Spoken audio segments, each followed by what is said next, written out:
It took 34 seconds for someone in a black avatar to get called the N-word. Nothing broke me like a job where I had to tell powerful men no. When I raised the problem, I became the problem. I used to proudly say that they were going to take me out of the company on a stretcher one day, and without any idea of how toxic and problematic that was. It's a great privilege to be able to tell the truth. And it is hard, but it is a lot less hard than sitting with this and feeling powerless. If I spend every dollar I have left, which I probably will, on this lawsuit, and I am left with nothing, well, guess what? I will figure it out. Right now, I know that this is exactly what I need to be doing to reconcile the role I played in the hypergrowth of a company that harms people, that harms vulnerable people. I really believe that this work, it's to hold tech accountable and keep children safe, and it's to save lives. I mean, it is David versus Goliath. What pushed you to this point? Today's episode is going to be pretty intense. I'm talking to Kelly Stonelake, who's a woman who spent 15 years at Meta, formerly known as Facebook, and is now suing the company for gender discrimination, harassment, and retaliation. But her story isn't just another sort of corporate harassment lawsuit story. Kelly's case exposes something much darker, which is how Meta knowingly puts children in harm's way on their platforms, and what happens when employees try to speak up about it. Let me give you a little background. So Kelly worked at Meta for over a decade and a half. Rising through the ranks, she got up to director, pretty big time at Meta. And she was working in an executive capacity, working on Horizon Worlds, which is Meta's virtual reality platform that they wanted to scale also in part with children and teenagers. And what Kelly discovered while she was doing that job will shock you. When Kelly raised concerns about child safety, racist harassment on the platform, and the toxic culture she was witnessing as a woman at the company, she alleges that she was sidelined, silenced, and eventually retaliated against. Kelly is now suing Meta in Washington state, and she's not staying quiet. She is quickly becoming a powerful voice for tech accountability, writing on her Substack about her experiences, and advocating on Capitol Hill for stronger protections for children across all social media platforms. And now, for the first time ever, Kelly is doing a podcast. She's been all over the news. You've probably seen her in Business Insider and other publications, but this is her first pod. And I'm so grateful and honored that she wanted to bring her story to It Gets Late Early first. Before we begin, I want to give you a heads up. We are going to cover some really dark content in this episode. Kelly went through a severe mental health crisis at Meta. It included depression, burnout, thoughts of self-harm, suicidal ideation. So we're going to cover a lot of this disturbing content. And so if you're struggling with mental health or any of these subjects are really going to trigger you or make you uncomfortable, please stop. Please pause. Please think about maybe not continuing. It's okay not to be here for that. Now, Kelly is doing some incredibly brave work here by speaking out against one of the most powerful companies in the world. And if you are able to hear her, it's going to be a really eye-opening conversation about one of the world's most impactful and influential companies. Here's my conversation with Kelly. I'm so happy to be here. What you have written in your Substack and what you have shared in the media has just been absolutely mind-boggling. And your experience that you had working at Meta for 16 years, I mean, it needs to see the light of day. And I so applaud your bravery in actually speaking out about it, because let's just face it, this is kind of a big company. This is kind of a David versus Goliath type of situation, and you are up for it, and you're doing a service to everyone by going public with your story. So a hat is off to you for being willing to do that, which is just, it's remarkable. So thank you. Thanks, Maureen. I appreciate that. And you're a beautiful writer, so everybody's going to have to check out your Substack after this. But, one line that you wrote, or many lines that you wrote really resonated with me. But one that really spoke to me was, nothing broke me like a job where I had to tell powerful men no. When I raised the problem, I became the problem. I can't tell you how much the simple sentiment resonated with me as a woman who has tried to work in the corporate world and make waves and have an impact and climb that corporate ladder, it just hit me right in the gut. I was like, that right there. Yes, that. How did you get to the point where there is now a case in Washington State, Stonelake versus Meta? What pushed you to this point? Thanks for asking, Maureen. And it's a point I never imagined reaching. I really thought that I was a career lifer at Facebook than Meta.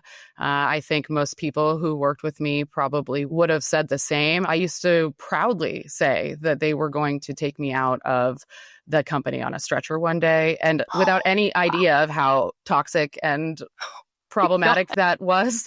I mean, I was fully committed to what I saw was a responsibility and an opportunity to shape the future of the internet and make it better for people. And that's what I did. I worked there. Technically, it was 15 years, although the last year I was on medical leave. So for the first 14 years of that time, I was trusted and handpicked by the leaders of the company to lead kind of our most creative and strategic projects, including when I was asked in the summer of 2022 to lead go-to-market for Horizon Worlds. And when I got the call to take that job, I was thrilled. The job that they asked me to do was to take a social VR platform. It's kind of like a video game world you enter when you put an Oculus headset on the Meta-owned layer. And they wanted me to scale that to teens and kids, to international markets, and then also to mobile. We called it cross screens, mobile and tablet, iPad.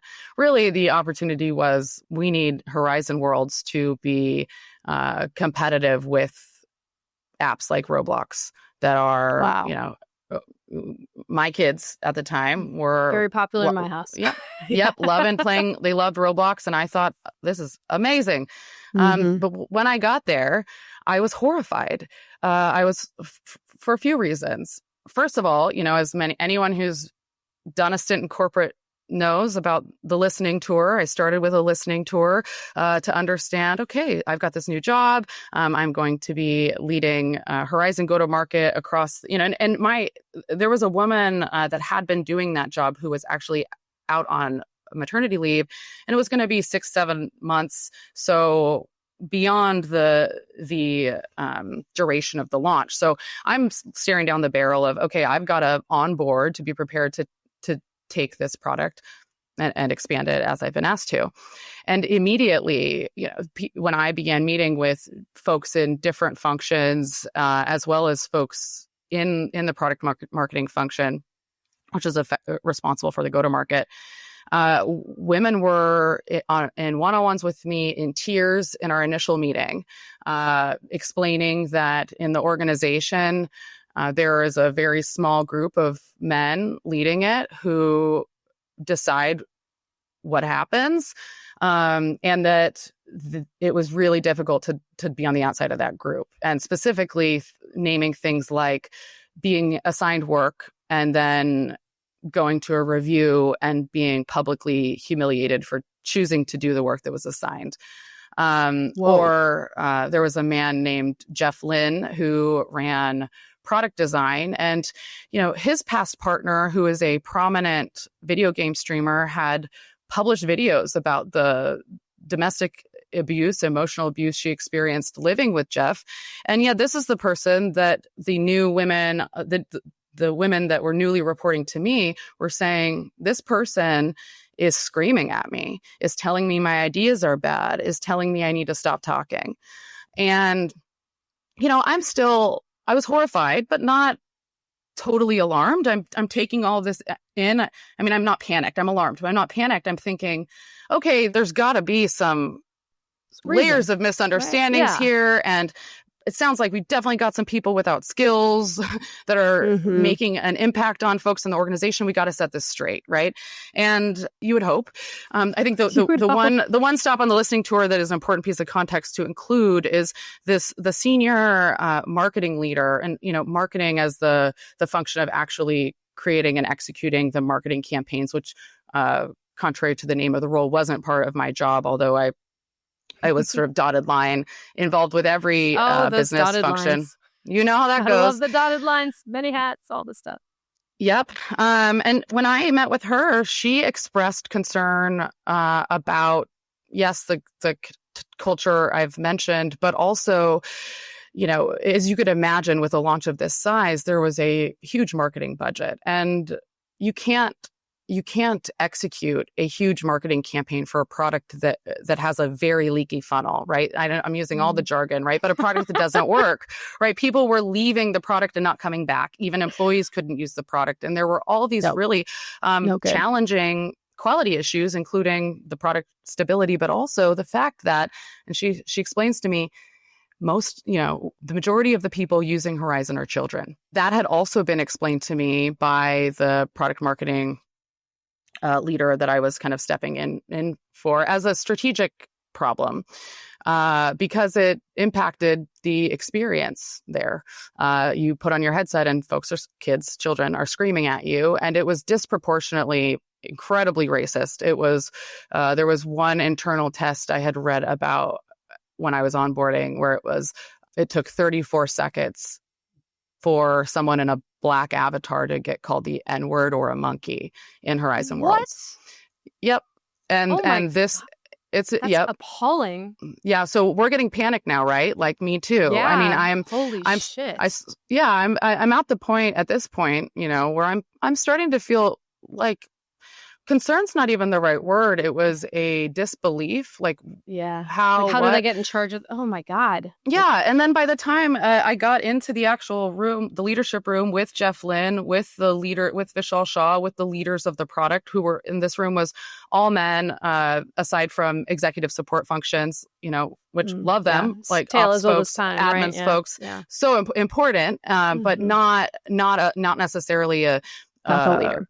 A say in the product decisions, right? So for all intents and purposes, I was the only woman in the product decisions. And when I brought up to that room, hey, we need to talk about what Carrie is the name of the marketing person, what Carrie is saying, it was Jeff Lynne who said, yeah, we need to talk about what she's saying, and we need you to shut her up. Oh my God. Wow. And so just zero regard for what damage was being done. Zero regard. It was about mitigating getting out of the hot seat, not resolving the fact that it was about to catch the whole building on fire. And when you can read the long version is in my complaint, but I'll say the short version is that when I refused to comply with the ask to silence her, even after I was told that it would be a good way to evaluate if I was as good as they said. Oh God, that's so classic. I was eventually removed from the leadership room. I was still in my role, but prevented from having access to a lot of the information I needed to do the job. And so over the course of the 6 months I spent, 7 months I spent working on Horizon, by the end of it, I had experienced, I think, so much of an internal chasming of the company that, as I said earlier, thought I was fully committed to, but also just the sense of a bone deep confusion over why. Even then, I didn't understand why. The last my last week at Meta before the last couple weeks before my leave started, I had already started really deteriorating. I had been on a business trip a month and a half prior, and a joke had been cracked at a table, a harmless joke, and I burst into tears. Like I had I was losing grip on the, a losing handle on where I had previously had only so much you can pretty take. locked down. Yeah. But by by January, February, we were going through our performance review process. I had been asked by HR to play a formal role in mitigating bias in that process. I was told I was being asked because that was something I'd historically done, is call out bias in that process, and they had created a whole program around it. And it was in that last calibration session where I experienced just such a blatant disregard for the principles and values of that process. And then when I did the job I was asked to do and spoke up, I was asked to be quiet. And you know what I did? I hung up and I left. My team had been calibrated. We were toward the end, but I hung up. I was so at my limit, and in across 15, 16 years, I've never hung up just left an important call. And my boss at the time, he picked up the phone and called me right away and said, "I can tell you're really struggling. I want to come to Seattle and take you to dinner tonight." And he's in San Francisco. I'm thinking, okay, fine. I'm going to let him do it. But he took me to dinner. We went to El Gaucho, which for those of you unfamiliar, Solid. it's like it's a great steakhouse. It's what you imagine for a combo with your boss. But it was in that meeting where he apologized for not doing more to get me into the room that I had been excluded from. But then he also explained that I wouldn't be promoted for the work I had done, which was a expectation we had, because exposing the work I had done in the calibrations room would reveal the shortcomings of the senior male leaders who oh my God. who I had to work around. And that was the final straw in Would have lost it. the dissolution. I mean, and I'll say, Maureen, I was so far gone that I felt like I had become a burden to the organization. I felt like I need to take a Awful. leave. I know. I felt like I need to take a Jesus. leave because I'm walking around thinking about killing myself, and that's not good for everyone. And in the PMM function in Reality Labs, like I worked on Horizon, which was part of Reality Labs, Oculus and glasses and all the kind of all the fun experimental stuff, or what used to be, across the product marketing function, which is, informing product development and taking products to market. There were 4 women in leadership and director or VP roles across, I think there were like 20 of us or so. And by November of 2022, 2 of the 4 had taken a medical leave. And by the time I left, I was the 3rd. And so my mindset, Maureen, I know. And all of us were in roles where our job was to effectively ensure that the product worked, that the business worked, right? And my mindset, Maureen, it's sad when I reflect on it, but I thought, you know what I'm going to do? I'm going to take a leave because I need it, and I am going to get better, and then I'm going to come back, because that is how I will show others that leaves aren't just quiet exits, and that they can and should take them to get better.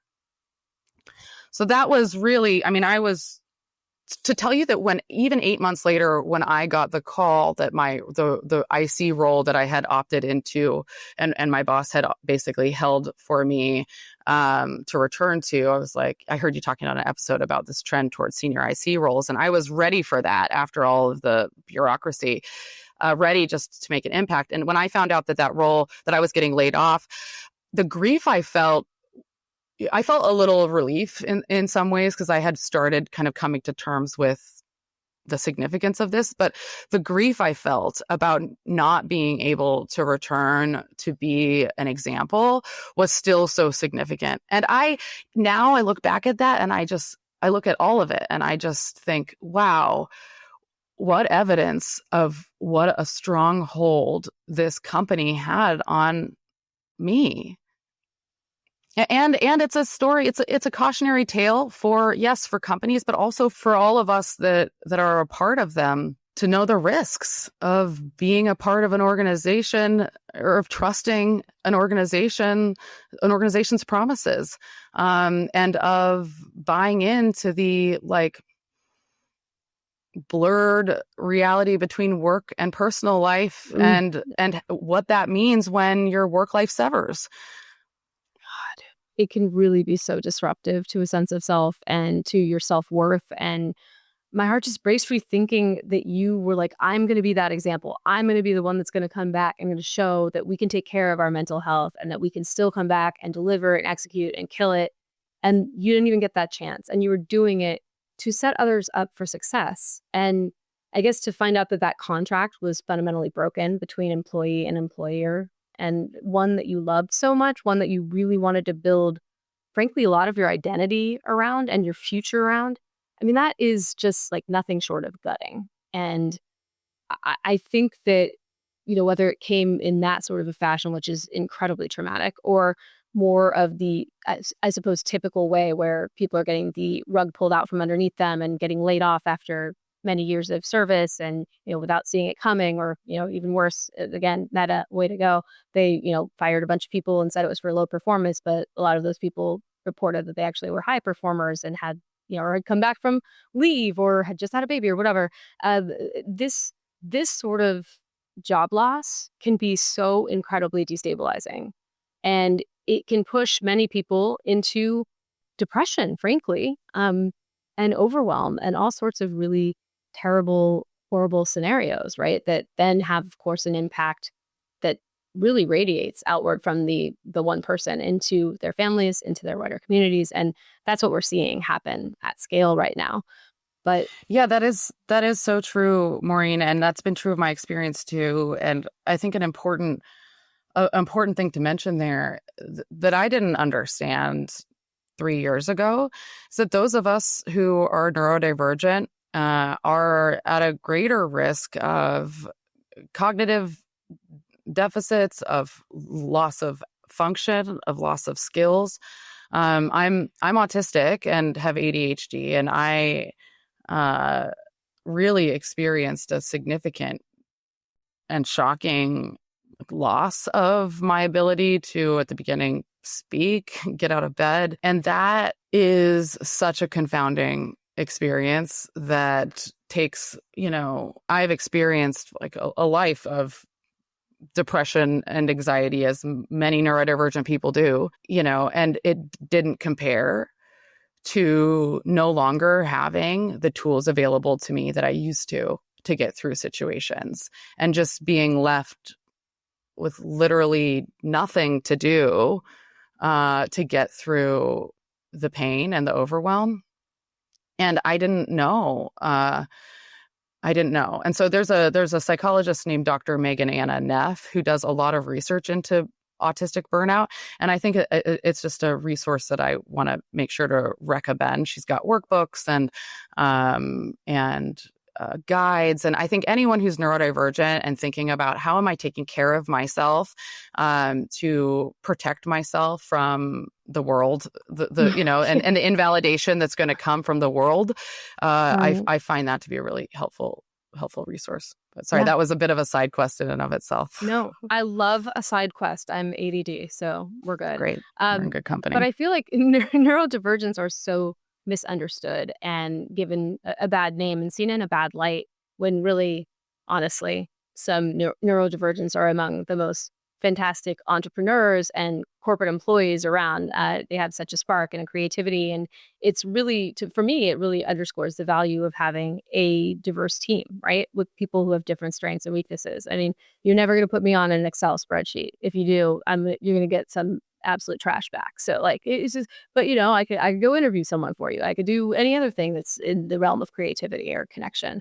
And it's just so important that we have a wide swath of people so that we can all actually represent the freaking market, right? Which is so important to people who want to sell things to it. Like, this is like 100% business practice. Like, come on, guys.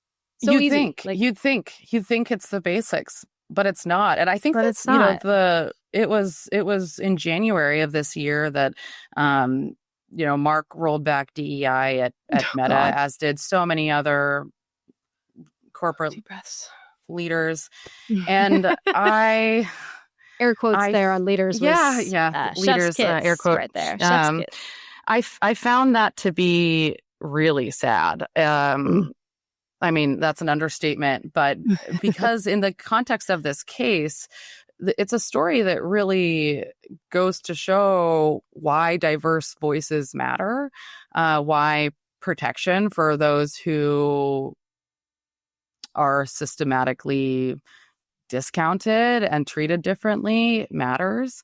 And so to see those protections and the compassion and the like ideal of equity be just torched, it felt like a microcosm of the experience at Meta in a way of like, Yeah.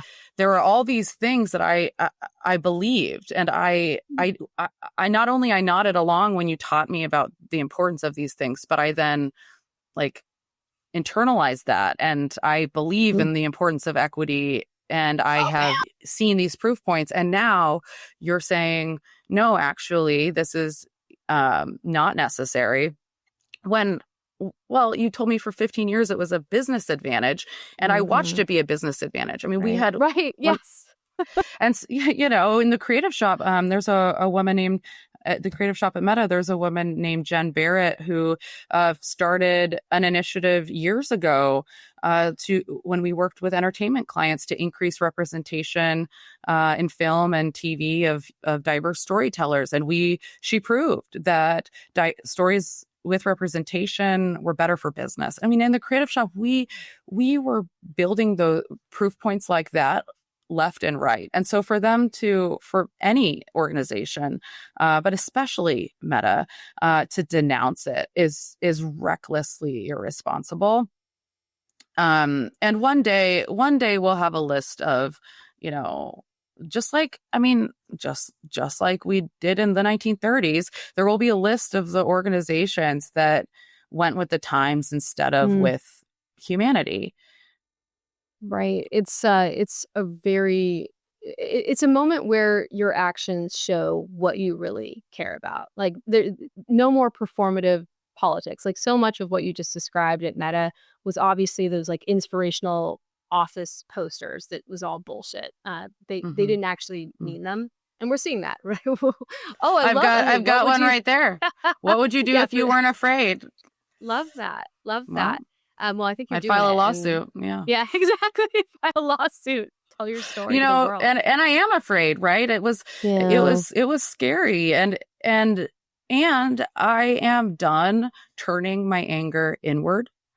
Women have carried the shame of men for too long, and I should say those at the margins have carried the shame of those in power for a long time, and I'm learning how to share that with, you know, and I'm learning how shame is the tool that is used to keep us down, and the fear and shame, and it's, you know, it's so much of why I'm writing and so much of why I am talking about this in the way that I am, because, you know, I don't have forced arbitration. I'm protected to, as are all of us, to talk about things we believe to be illegal. And the reason I wouldn't file a lawsuit would be fear, right? It would be, well, even if I am successful, what organization's ever going to hire me?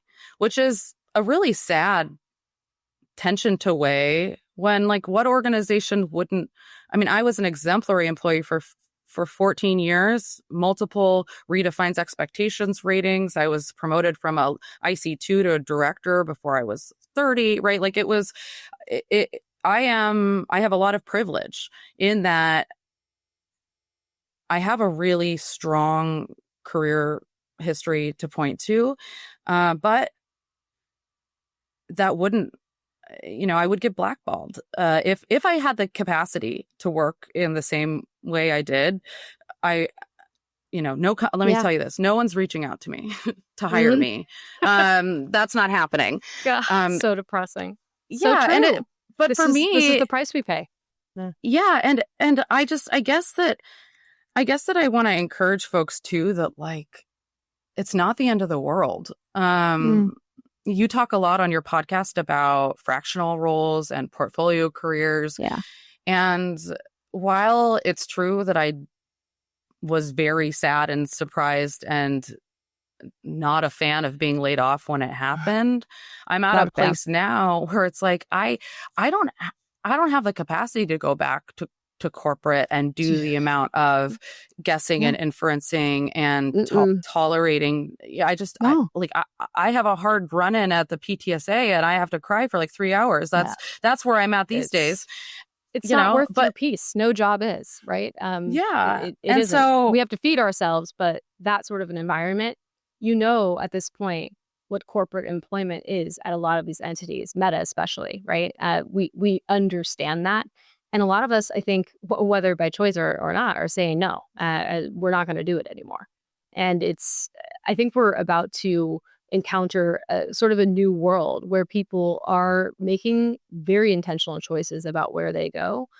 Some of it will be their hands forced. That's surely a thing. It's an unfortunate thing. No one likes that. But I'm hopeful that a lot of new entrepreneurs will be born in this downturn and that they will then go and create the companies that they want to see in the world.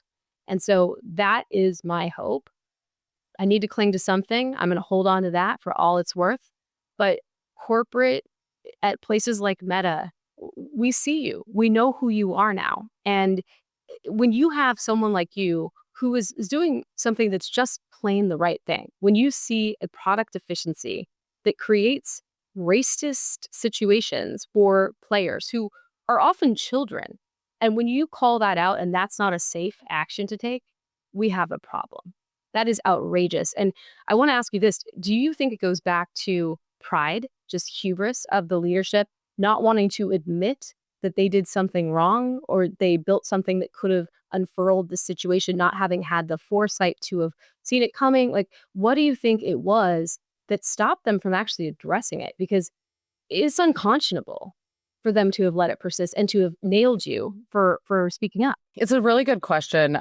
Because an important piece of context is that it's against federal law to collect data on children.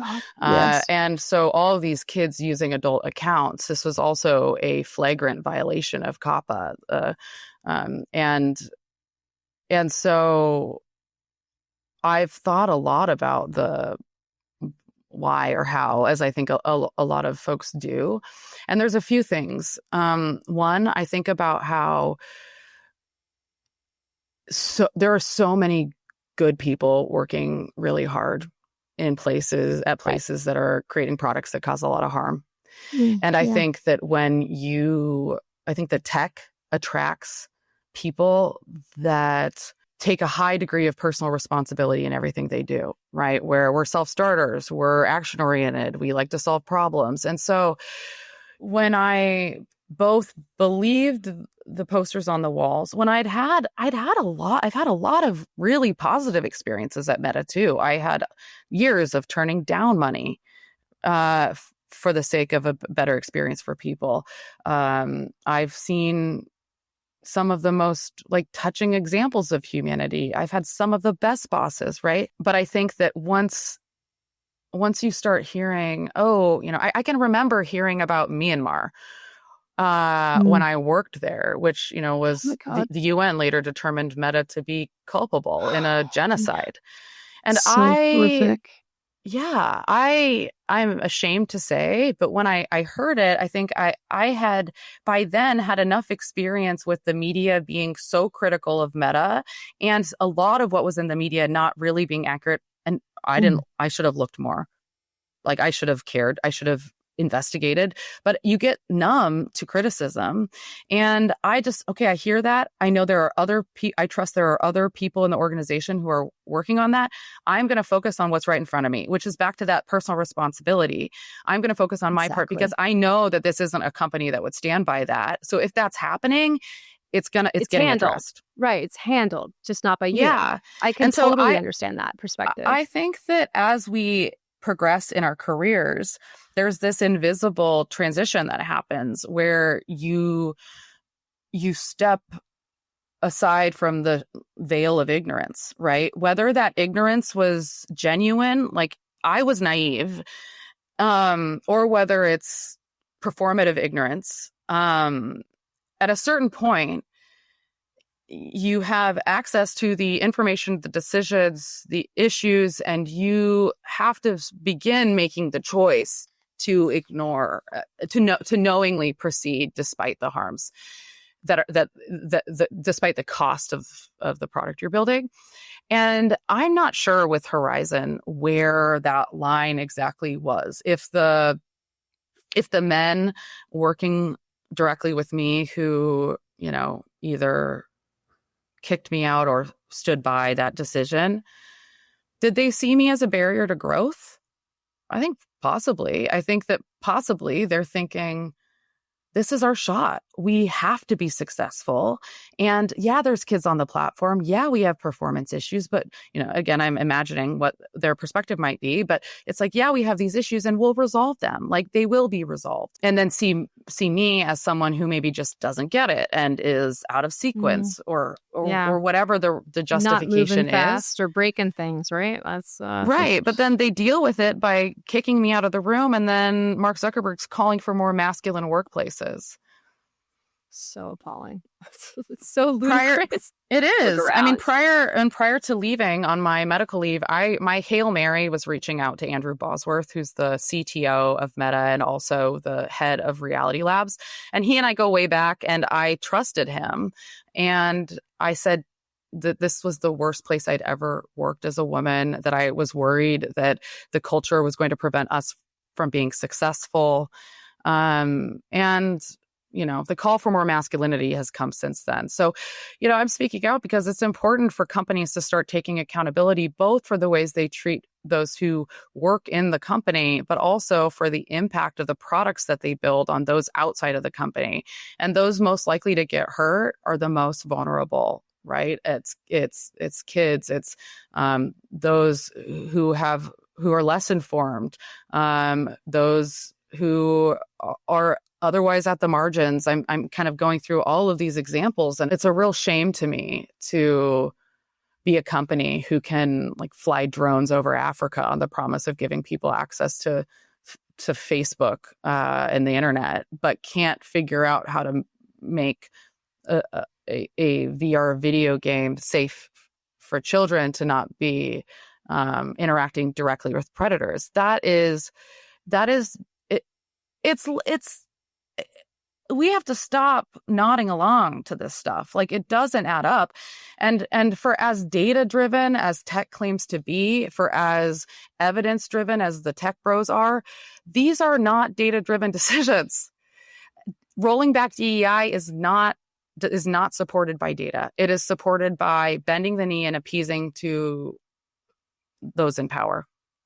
Which is kind of, how those are some of those dots that I connected as time went on, which, my complaint details, everything from the boss when I was 21 years old, a few months after he was a guest at my wedding, coming to my hotel room and putting his hands down my pants, and later telling me that if I didn't have sex with him, I wouldn't be promoted. All the way through to, during the pandemic, I had a boss who made his profile picture a Blue Lives Matter logo. And when I tried explaining how that would be impactful on a team of hundreds this was immediately after George Floyd's murder, I was punished. And through all of these experiences, and those are a couple of the highlights that I included in the complaint, of which there are so many more examples. But I realized that in all of those cases of some of the more overt, sexual harassment or retaliation or discrimination, as I experienced those, I think I thought that they were solely failings of the people doing the harm, right? And I was focused on what was right in front of me, on doing the work, on trying to survive as a 21-year-old woman working with, and that's another, we should talk about that too. So brutal. Yeah. So brutal. But I realized with reflection that all of it from my body not being respected to my brain not being respected came down to a systemic disregard for women. Yep. And, at Meta, that definitely includes other groups too. Trans people, Black people, disabled people, neurodivergent people. But in my series of experiences, it was this systemic disregard for women that strung it all together. And I failed to understand, as I experienced it, how much you need a system of power invested in upholding those dynamics in order for them to persist. Mm-hmm. Yeah. It wasn't just that the HR department was startup when I went to them. It wasn't, I kept justifying it. Yeah. But then I get to the top and I'm just being outright told, like, nah, you should be recognized for this, but it would expose this guy. So it's that's what I mean by I stepped aside from the veil of ignorance, and I couldn't accept it. And I feel like I had a really big advantage in having such distance between, like, if I was laid off, before my medical leave or, before all of this transformation, I would have likely been so shell-shocked. I would have, of course, signed it's what you do. You take the package. Yeah, you sign the money. You sign it, you go. Money. And so I say that because I think it's really important to remember that all of us have very different circumstances that enable us to make the choices that we're going to make. And in this, it happened to be that by the time I saw the package and was reading it, the place where I needed to sign said that I hold Meta harmless. And I thought about the people who I convinced to uproot their lives and move across the country to work for a company that I now knew wasn't going to do anything about harming kids, about harming employees. I could not hold them harmless for that. And I had started DBT, which is a dialectical behavioral therapy, kind of mindfulness meets CBT. But you really focus on, like, what are your values? What are your reasons for living? And then how do you build a life where you're making decisions that reinforce that? And I understood by then that if I wasn't going to live that way, I would die. That's how I felt. And so for me, it's a great privilege to be able to tell the truth. And it is hard, but it is a lot less hard than sitting with this and feeling powerless. It's time for other people to carry the shame of the harm that's caused by these environments. Wow. I can't get that line out of my head. It's a great privilege to be able to tell the truth. How sad that is, that that's actually what's happening here in society for most of us. The vast majority, like you said, you have to sign on the dotted line. You've got rent to pay and mortgage to pay, kids to feed, whatever it might be, right? And you have to take the money. It's corporate blackmail, really. I mean, and that is, well, and if you don't take the money, if you don't take the money on principle, like, you are really, for me, I was looking at this thinking, this is the wealth gap I'm watching in front of me. I mean, exactly. I left millions of dollars of awarded but unvested stock. And, it's not, I've heard this theme come up in your podcast about folks criticizing tech and tech workers because of the scale of things, right? And, it's like boohoo. And I get why people feel that way. And also, this happens everywhere. Like, women are disregarded and discarded everywhere. And the fact that I'm someone that used to be a director at $1 trillion company, that gives me, people want to hear what I have to say. And that is really sad that's the ticket to, and, I accept that some people will look at me and think, she's privileged. She's just trying to get a payday. And to them, I'd say, well, I am privileged 100%. And yes, I am trying to get a payday because it isn't just that a company would treat someone this way and cause emotional, financial destruction and then walk away without taking accountability. I hope that the outcome of this is that Meta engages in a discovery process, has to face the fact that I'm telling the truth. And I hope that over time, as more and more of us kind of invite companies to dance in this way, it will be harder to suggest that rolling back DEI is prudent. It will be harder to suggest that deregulating or not regulating AI is prudent, right? The more of us that can tell the truth about our experiences, the better. And it's not safe for most people to do that. I do always like plugging for people that, and of course, to check with their own lawyers on this. But my understanding is that we are protected to talk about things we believe to be illegal, even if we signed an NDA. Yeah, it's my understanding. And so I really want to remind people that they can call up and there are multiple investigations. And if you have information about, especially when it comes to protecting kids, you can call up the FTC, you can call up the SEC, you can call your attorney general, and you can share that with them. You can do it. And it really makes a difference. Within a couple of weeks after filing my lawsuit, I heard from this organization in DC called Fair Play that works on online kids safety and advocacy. And they reached out to me and said, you know what, we've been undercover, or we've been doing an investigation. There's no such thing as undercover. Everyone's in an avatar. We've been in Horizon doing a research study on the number of kids in Horizon and the violations of COPPA. And so I was able to provide ended up being a 14-page statement that was submitted with Fair Play's request for investigation to the FTC. And it is scary doing that stuff. And I kind of want to plug it for people. It is also thrilling. Like, it is also really exciting to be able to be like, wow, all I have to do is tell the truth and it's going to help people. And I just really encourage those who are able and where it's safe for them to do it, where they could handle the consequences if, that exist, to do it.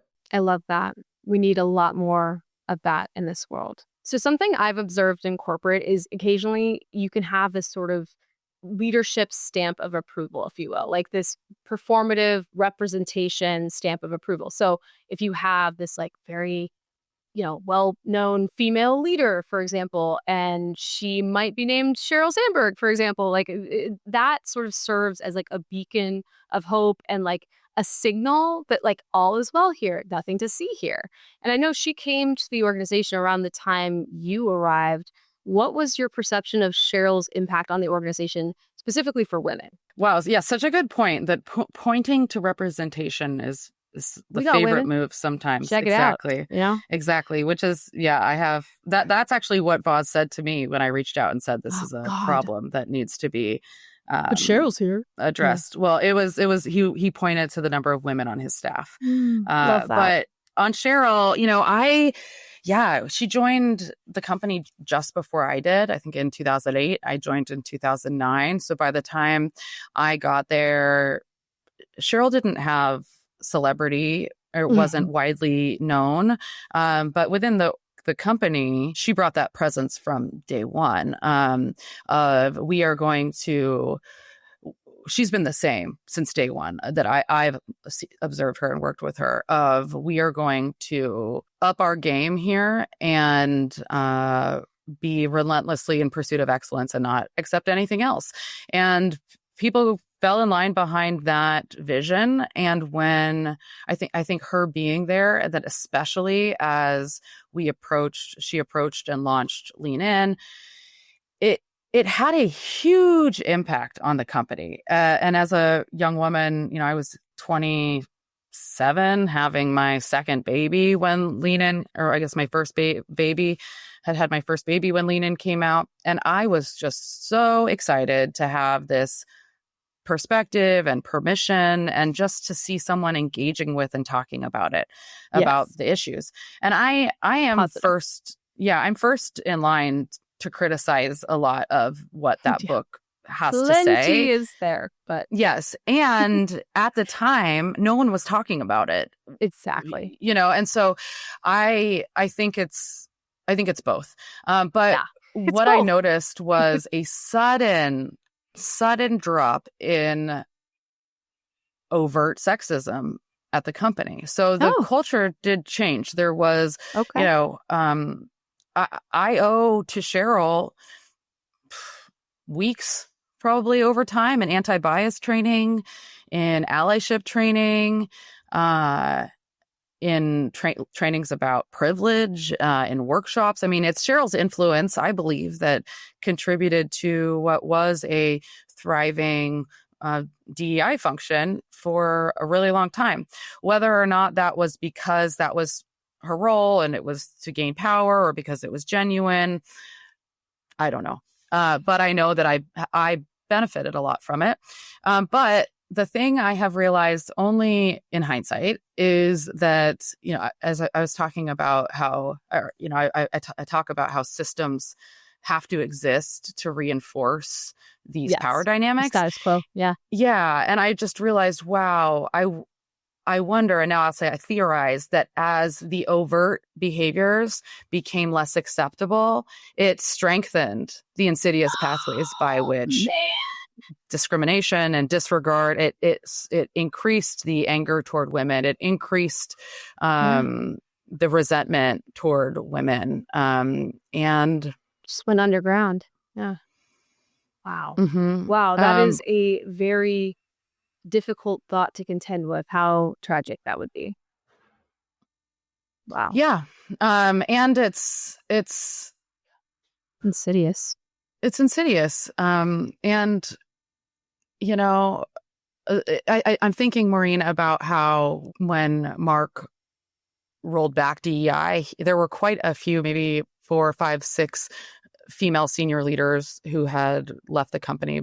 I think most of they'd all left, but who came to defend Mark and explain, hey, Mark is one of the best people I've ever worked for. And, there's a lot. I admire Mark in a lot of ways too. And it's a generous statement. We as women especially, I think we need to get really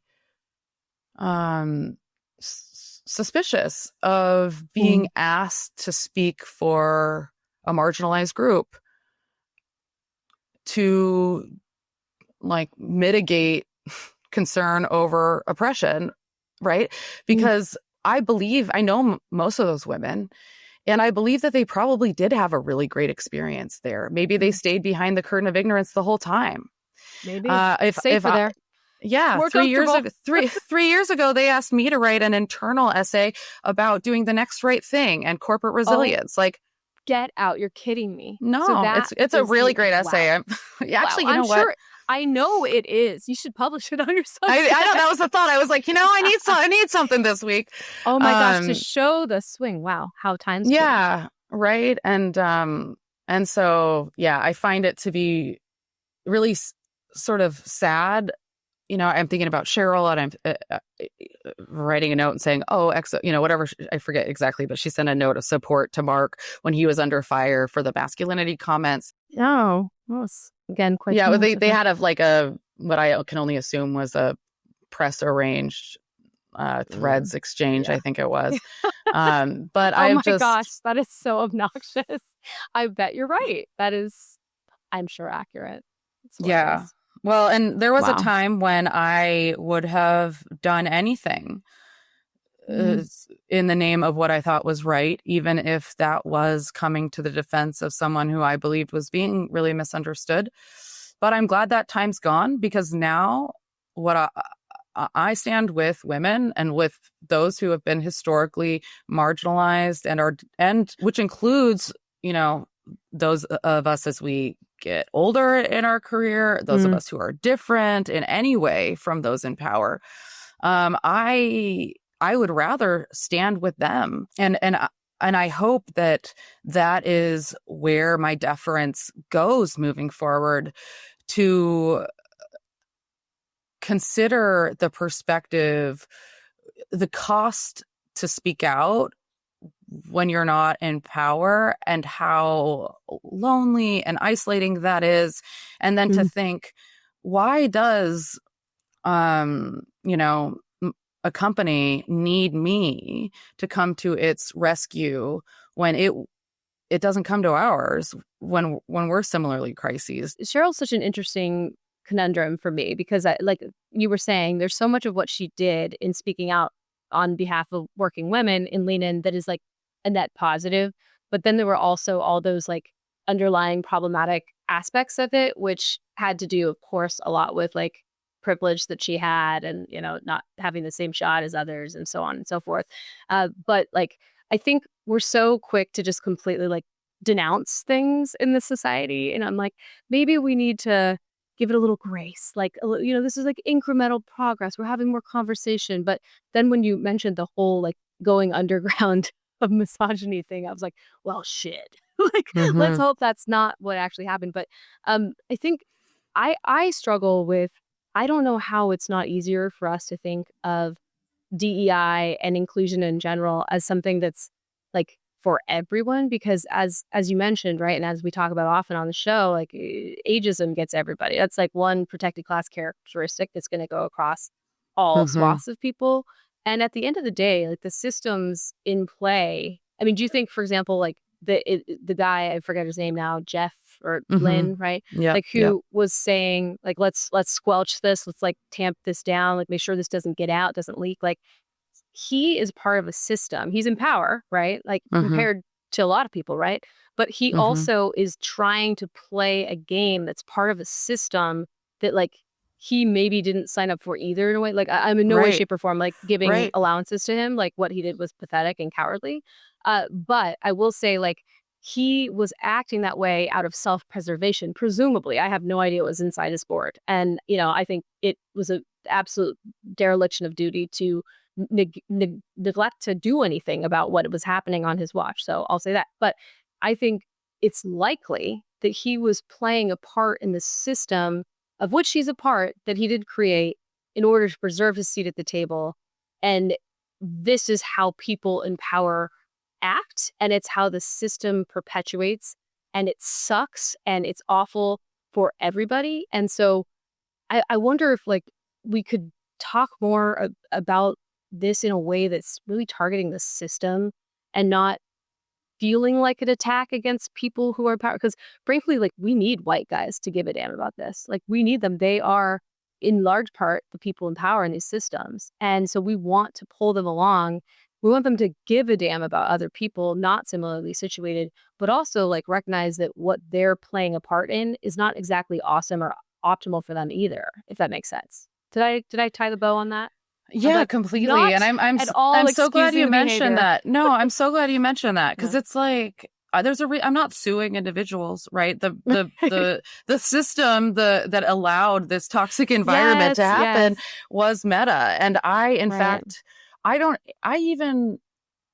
want the best for Meta. Like I really do. I don't believe best for all of us then, right? The best exactly. For Meta, the company is not going anywhere. And so responsible, sustainable business looks like building with durability in mind, like, solving problems when your product causes harm and death, right? Like to me, that is success. And so I want that for them.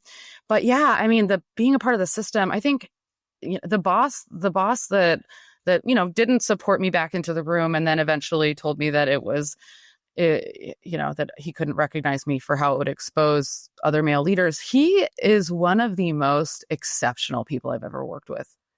Wow.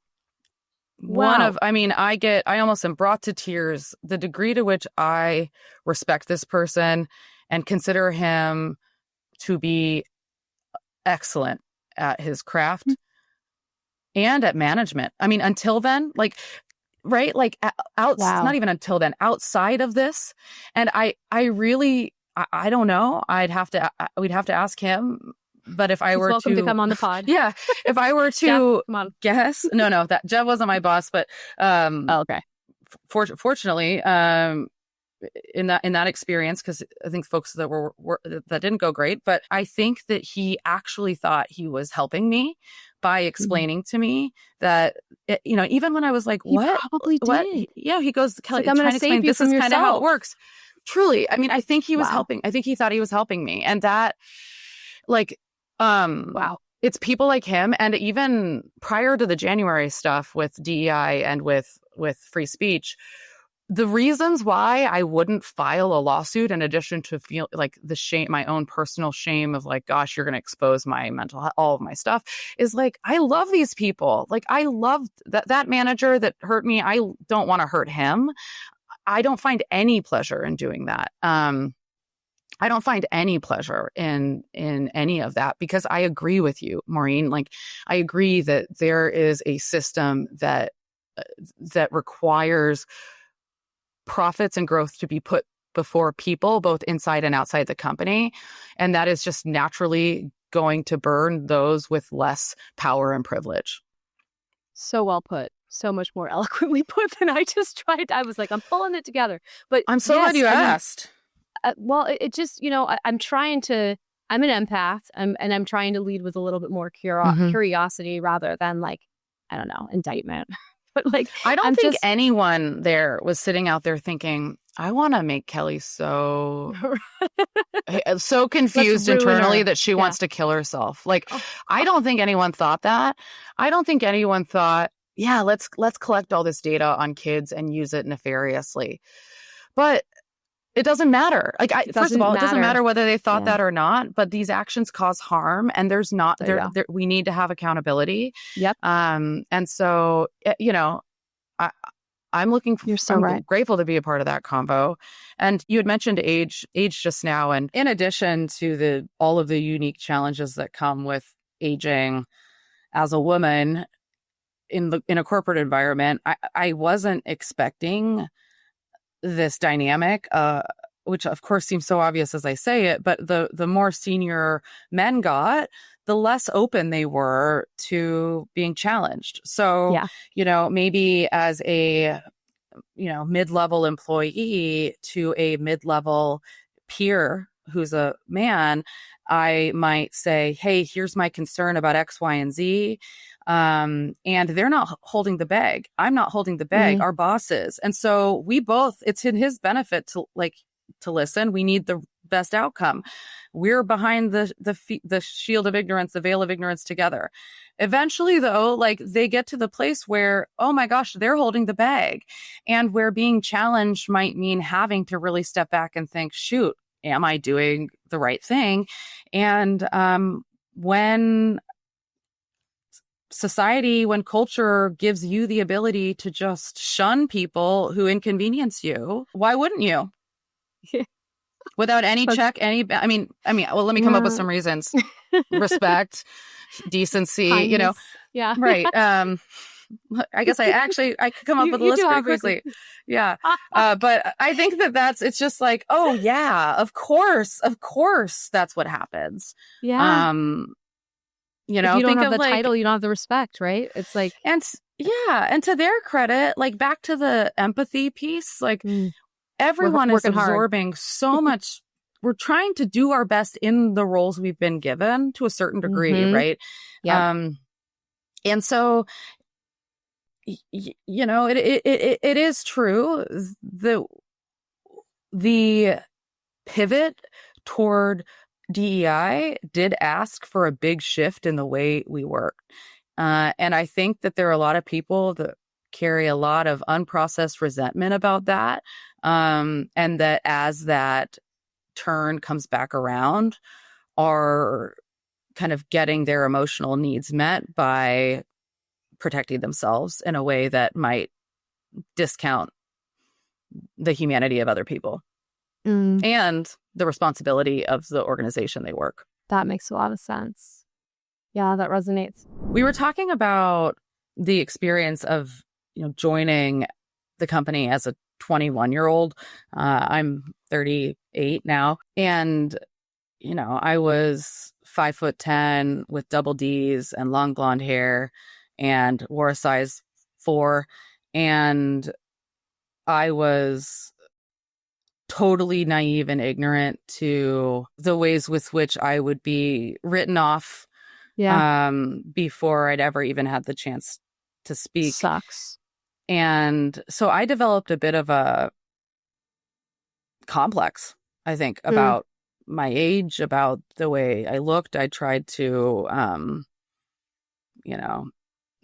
don't know if I ever showed even an inch of cleavage. I don't know. I mean, I tried to lock it down. I tried to be, keeping it professional, keeping it tight. Yeah, and it's too bad because guess what? There's no problem with showing a little bit. Well, no problem with showing a little bit of cleavage, or the self-expression. That's a whole separate Actually, thing. Might have empowered you a little. You might have been able to throw some. I mean, that's sad. It's not our job to ensure others behave, right? Right, 100% that. Yeah. But I say that just to articulate like the place I was at, which was really not wanting anyone to know how old I was.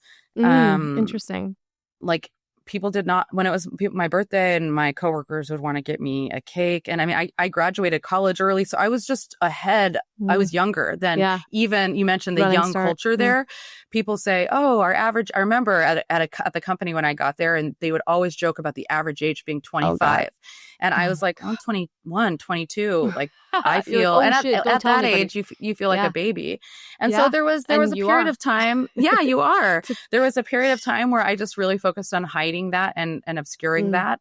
And then, as I became a people manager, I started running into it head on, where I would just straight up have, I mean, I can think of 3 or 4 examples off the top of my head of direct reports who were men who were 5 to 10 years older than me, telling me they were uncomfortable with me managing them. And sorry.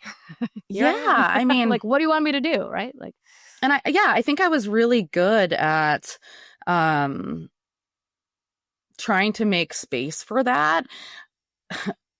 And genuine. I mean, generous. I know. I look back on that and I think if I could live that period of time over, and someone said to me, I'm uncomfortable with your age, I would point them to the therapy benefits, the mental health benefits available to us. Like that is something to work through. I bet it does trigger you, and it has nothing to do with me, and it's going to get in the way of us doing good work.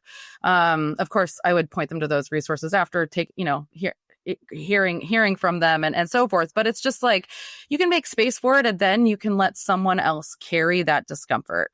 As women, we are trained to take on the discomfort of those around us, which is true. Yeah, that's I think what Meta was counting on, right? That I would just continue doing that. And so, it feels really liberating to be able to say, I don't have fuck you money. I don't. It's not fuck you money. It is fuck you self-confidence. It is fuck you self-worth. It is knowing if I spend every dollar I have left, which I probably will on this lawsuit, and I am left with nothing, well, guess what? Like I will do so. I will figure it out. There will be something, and I don't have to figure that out now. Right now, I know that this is exactly what I need to be doing to reconcile the role I played in the hypergrowth of a company that harms people, that harms vulnerable people. And I really believe that I think the last thing is that I really believe that this work it's to hold tech accountable and keep children safe, and it's to save lives. Like I